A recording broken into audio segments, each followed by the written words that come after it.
Hi, my name is Diana Sull. I graduated BU in 2011 from the College of Communication.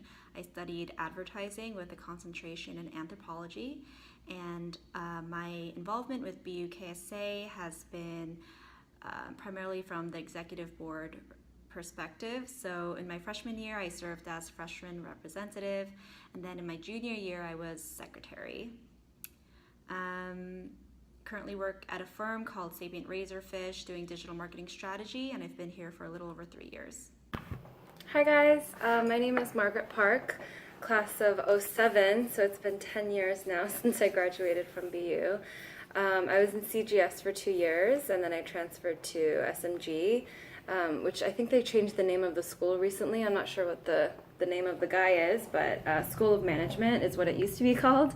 So I graduated with a degree in business administration with a concentration in marketing. So since BU, I've been living in New York. Hello from New York. This is my home. So I've been living here for 10 years now. I actually started out working in fashion for maybe like 7 years, I guess, at the gate. So I started working at Issey Miyake doing retail operations, and then I did a little bit of PR and special events at Calvin Klein.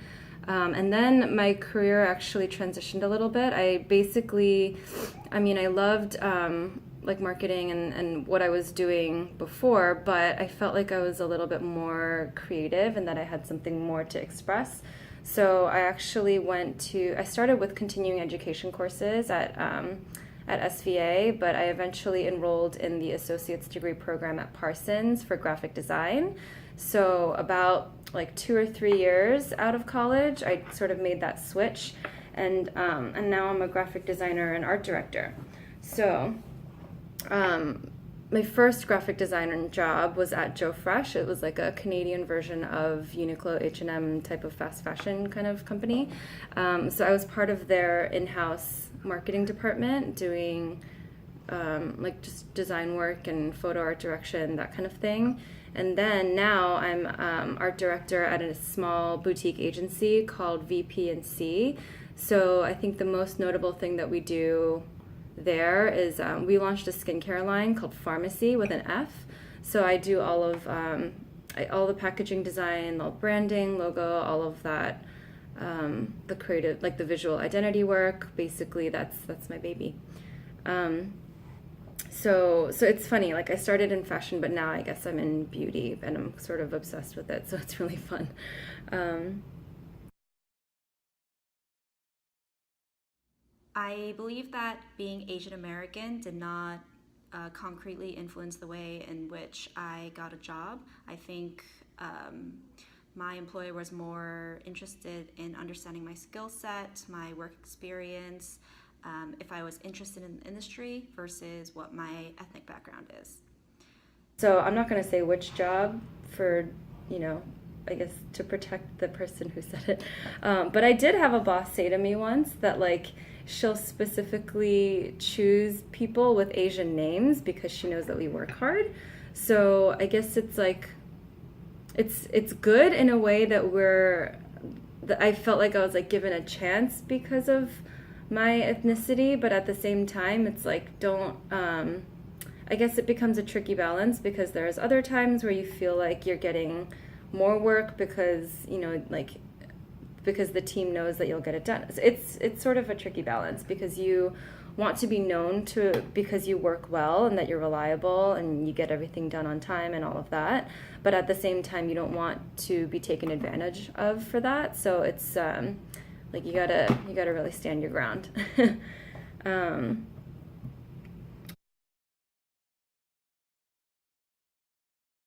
I believe that the best way to prepare is really through work experience and or academia. So what I mean by this is really understanding what industry you're moving into and understanding what the priorities are for the industry will be your first step into deciding what approach to take. So for example, in my industry, advertising, there's a lot of value put on actual work experience, whereas perhaps if you were to go into a career like consulting They are going to heavily weight your academic credentials, and while work experience is valued, I think there's more leeway in terms of accepting folks from different backgrounds like academia. It's funny because my job now, it really is a combination of both degrees that I have. So it's marketing from BU and then graphic design from Parsons. So it's, I mean, education-wise, I feel like I've been fully equipped to do what I do now, being in marketing, art direction, and all of that, because our agency is really small. So I actually do a couple of different things, like strategy work and that kind of thing too for other beauty clients, which is a little bit different than what I'm, like, I guess, trained for, but it's still really interesting, so it's great.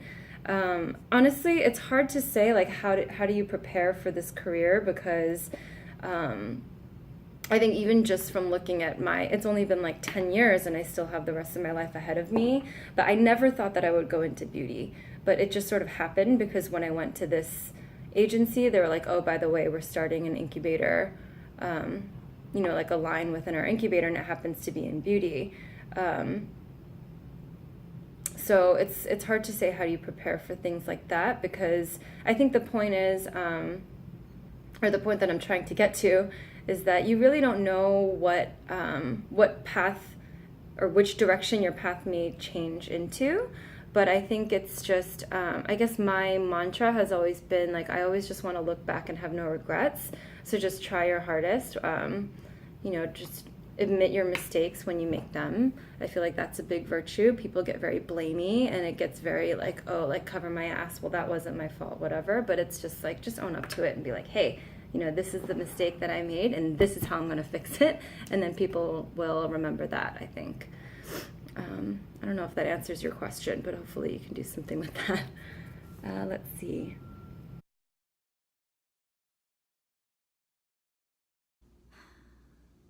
BU definitely helped me prepare for my career in the sense that it opened up opportunities for internships. One of the best ways that this is illustrated is through the BU Study Abroad program. So I studied in London in the summer of 2010, and through that program I was able to secure a internship with a media agency called MEC, and they're a global firm. I interned there for a couple of months, and I really enjoyed the overall experience, and I ended up working for MEC within their New York headquarters right after graduation. That's a really hard question, actually. I think for SMG anyway, I don't know how the curriculum is now, but they made us do a lot of team projects that I thought were a little frustrating at the time because team projects are never fun. But it's in reality, like, you don't get to choose your coworkers, and like once you sign on for whatever job, like that's your team, and you have to work with them every single day. Like, you spend more time at work than you do at home with your family or with your friends or anyone else. So it's really important to know how to work with different people, specifically, especially if they're people that you didn't choose to work with, especially when you're like a more junior level, entry level candidate or entry level role. Obviously, when you advance a little bit more and you're the one hiring, then you get to choose, obviously. But, out the gate, you're just sort of like thrown in, and it's like, okay, now just go and make things happen, and you have to get it done. So yeah, the team stuff was good. I think, it's kind of tough because I loved having so many like extracurricular options.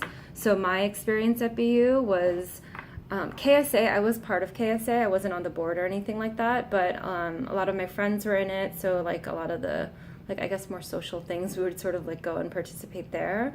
But then I was actually one of the founding members of UPro. It's a dance troupe there. And then in my later years, I was on Vibes as well. So I was doing like 2 dance teams and then a little bit of KSA as well.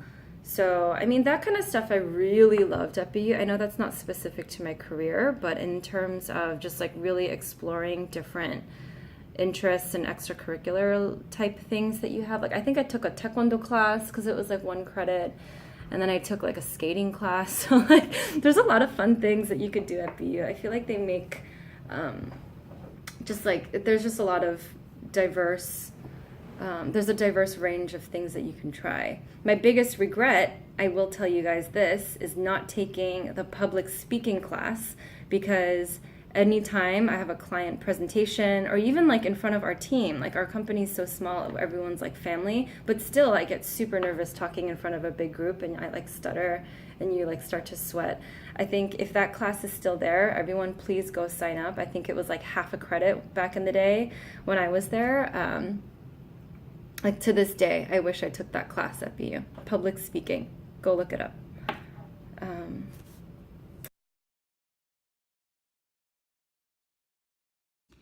If I had the opportunity to recreate my college experience, I would say that I would have kept a broader mind.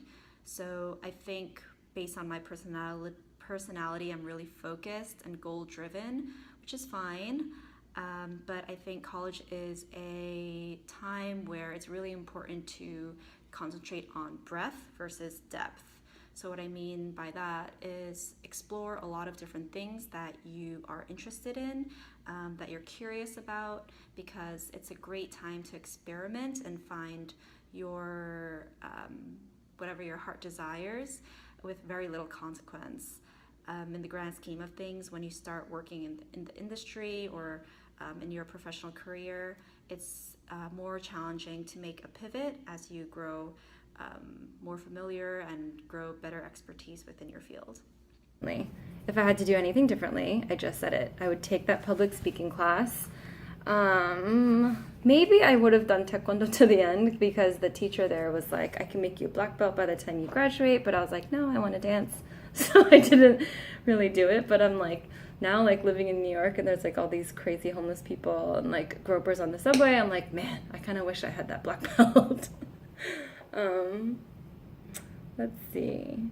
What else would I do differently? I think, so my experience at BU was a lot of my friends were super Korean, which is great. And, everyone's like Korean American, and it was really awesome. But I do wish I branched out a little bit more socially and I guess like made more friends outside of that circle, because that's something that I not regret, but I just wonder. I mean, I was like a little shy because I moved to BU from after living in Korea for 8 years, so I think I just felt more comfortable in the Korean American community. But I do wish I had like more, I guess, confidence to sort of branch out back then. I studied advertising and I'm in an advertising firm, so it's directly related. I'd say that in a lot of scenarios with a lot of industries these days, you don't have to major in the field that you will be working in. It's definitely not a constraint by any means. I mean, it's directly related because I'm on the creative side now, but we're always working with the marketing team. So it is marketing what I do. So it totally worked out. I know a lot of people say like, oh, what you study in undergrad doesn't matter. I mean, it really doesn't. You could just change it and go, like I could have gone to be, I don't know, like a scientist or whatever if I wanted to, but I didn't want to. It happened to work out that the subject that I studied ended up relating to what I do every day now. I will say that I thought, I guess I had creative inklings when I was in high school too, but I just thought BU was such a well-rounded school, and I thought it would be more practical to have like a more, like overall, not overall, whatever. I just wanted to study business because I thought it would be more practical, and it turned out that it was.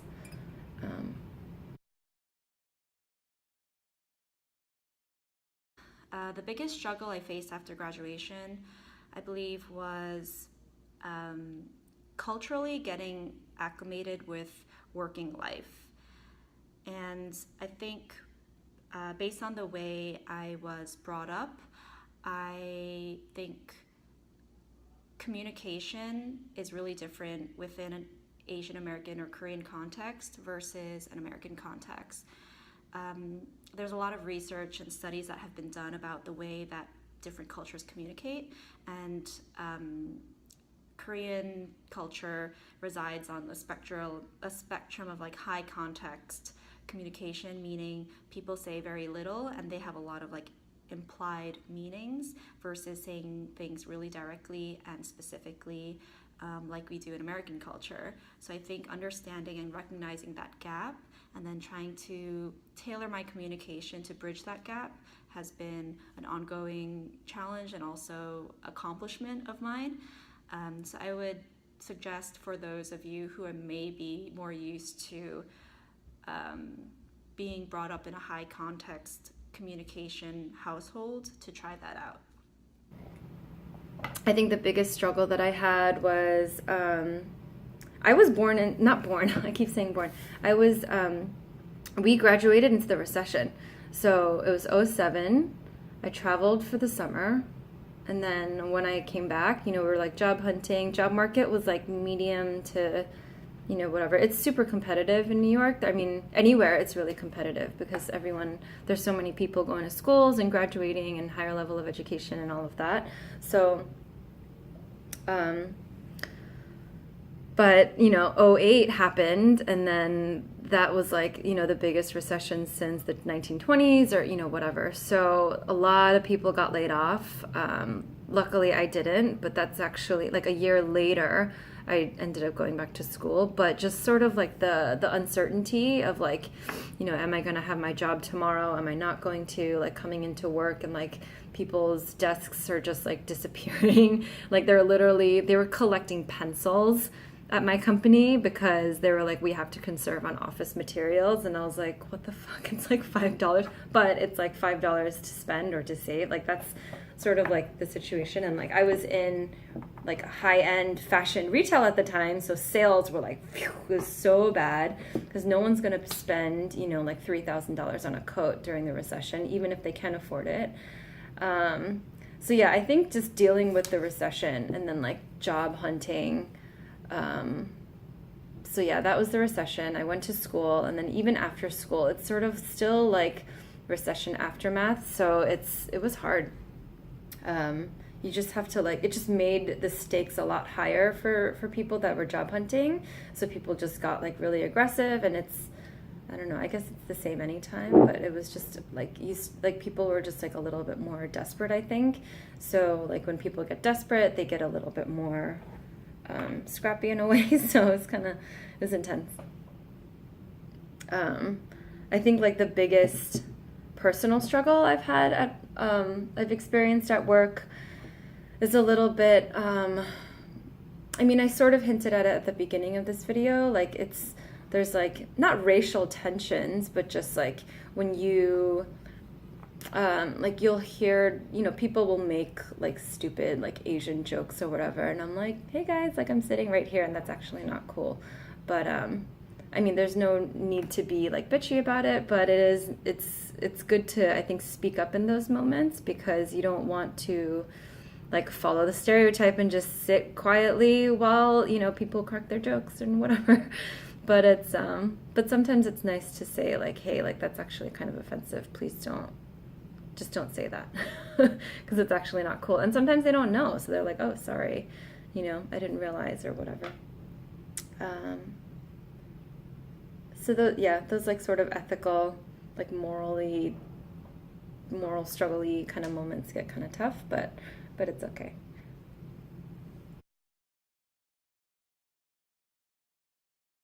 I never hit rock bottom in college. I think in generally speaking, college is a time to explore, experiment. If you want to hit rock bottom, this is the great time to do it because the time it takes to jump back from that is very fast. I'd say that in the grand scheme of life, you're going to hit rock bottom probably, again and again in the future, maybe in your 20s, again in your 50s, whenever it is. So don't be afraid to fail because there's always a spectrum. Like you have to fail in order to succeed. one can't happen without the other. So definitely be open to trying new things and getting out of your comfort zone, because personally for me, that's how I've experienced a lot of growth, and I'm really happy that I took kind of the risk that I did. There was no real like rock bottom for me. I will say, so I'm from New York, and then I moved to Korea when I was 10, stayed there in international school until the end of high school, and then came back. So that's like culturally, I've always been very, like I've always felt very close to both. I do think I loved being in Boston as like a transition back to America, just because since I was there as a student, as you guys all know very well by now, it's such a college town, and I loved that setting because it feels, I guess the city is pretty safe, but it was really nice being in that sort of college bubble. I mean, that said, it was a transition though, moving back to the States. So I don't think there was ever like a rock bottom kind of moment for me, but I think freshman year was a little hard, just like because the school that I went to, like my international school, was like 80 people in my class. It was really small. So like getting your bearings and like meeting everyone and finding your group of friends or whatever was really easy in a small setting like that. But I think in BU it's a little harder because it's overwhelming, because my class was like 4,500 or something like that. I don't know how, I'm sure it's still, big like that now. So I think just getting thrown into a big pool like that, you're kind of like, where do I fit in? So that's kind of tough. But I think that's also the beauty of it, because you can just explore different things and just like do whatever you want. So that's why college is great. So I guess that's it.